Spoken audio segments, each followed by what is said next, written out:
ক্রিকেটারদের পারফরমেন্সকে কেন্দ্র করে নতুন এক ধরনের কন্ট্রাক্ট কাঠামো এনেছে শ্রীলঙ্কা, যেখানে নাম আর অভিজ্ঞতা কিছুই নয়, বরং মাঠের পারফরমেন্সই সবকিছু। সহজভাবে বললে, শক্তিশালী দলগুলোর বিপক্ষে জিতলে পাবে বাড়তি বোনাস, আর প্রত্যাশা পূরণ না হলেই কাটা হবে পারিশ্রমিক। শ্রীলঙ্কার ক্রিকেটারদের এই নতুন চুক্তিনামা বাড়াতে পারে ক্রিকেটারদের দায়বদ্ধতা। বাস্তবতা দেখে আলোচনায় আসছে বাংলাদেশ। শ্রীলঙ্কা যখন এই একই পথে নিজেদের ভাবনা আরও গুছিয়ে নিচ্ছে, বাংলাদেশ কি হাঁটবে সেই পথে? সমর্থক কিংবা বিশ্লেষকরা আগে থেকেই এমন কিছুই চাইছে। শ্রীলঙ্কা ক্রিকেট বোর্ডের প্রকাশিত ওই চুক্তিনামায় দেখা যায়, জিতলে কত, হারলে কত, সব কিছুই। পুরো বোনাস সিস্টেমটা এখন পারফরমেন্সের উপরে দাঁড়িয়েছে। আগে যে কোনো দলের বিপক্ষে জিতলে বোনাস পাওয়া যেত, কিন্তু এখন সেটা বদলে গেছে। বড় বোনাস পেতে হলে জিততে হবে টপ র্যাঙ্কড দলের বিপক্ষে, মানে সহজ ম্যাচ জিতে বড় পুরস্কার নয়, র্যাঙ্কিংয়ে শীর্ষে থাকা 4 দলের সঙ্গে জিতলেই মিলবে বড় অঙ্কের টাকা।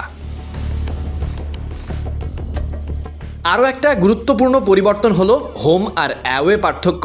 বিদেশের মাটিতে জিতলে বোনাস বেড়ে যাবে, কিন্তু নিজেদের মাঠে জিতলে সেই বোনাসের সংখ্যা কিছুটা কম হবে। অ্যাওয়ে সিরিজের বোনাস সবচেয়ে বেশি, যেখানে 1 নম্বর দলকে হারালে $1.5 লাখ পর্যন্ত বোনাস মিলবে। এরপর র্যাঙ্কিং যত নামবে বোনাসও কমবে। হোম সিরিজে সেই অঙ্ক আরও কিছুটা কম, চ্যালেঞ্জ যত বেশি টাকাও তত বেশি।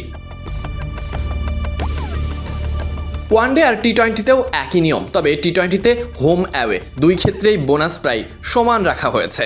ম্যাচ ফিও পারফরমেন্স অনুযায়ী ঠিক করা হয়েছে। টেস্ট, ওয়ানডে, টি-20 3 ফরম্যাটে জিতলেই বোনাস বেশি, হারলে কম, আর ড্র কিংবা পরিত্যক্ত হলে আরও কম। সবচেয়ে বড় পরিবর্তন হলো র্যাঙ্কিং সাফল্যে, যেখানে শীর্ষ 5-এ উঠে এলেই আলাদা করে এককালীন পুরস্কার দেওয়া হবে শ্রীলঙ্কান ক্রিকেটারদেরকে। খেলোয়াড়দের জন্য এখন শুধু জিতলেই সব শেষ নয়, হারলেও প্রভাব পড়বে পকেটে। কোনো সিরিজ হারলে ম্যাচ ফি থেকে 10% কেটে নেওয়া হবে, মানে খেলোয়াড়দের জন্য চাপটা 2 দিক থেকেই, জিততে হবে, না হলে ক্ষতি হবে।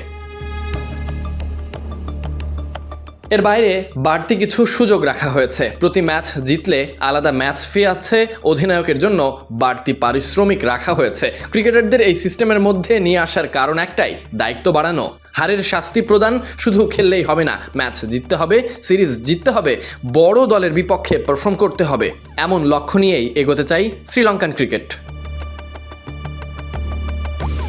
বাংলাদেশের সমর্থক আর ক্রিকেট বিশ্লেষকদের বড় একটা অংশ এমন কাঠামোর কথা বলছেন বহুদিন ধরে, যেখানে পারফরমেন্সই শেষ কথা নয়, জিতলে বাড়তি পুরস্কার, হারলে আর্থিক চাপ, এই দেনা পাওনার হিসাবটাও থাকতে হবে।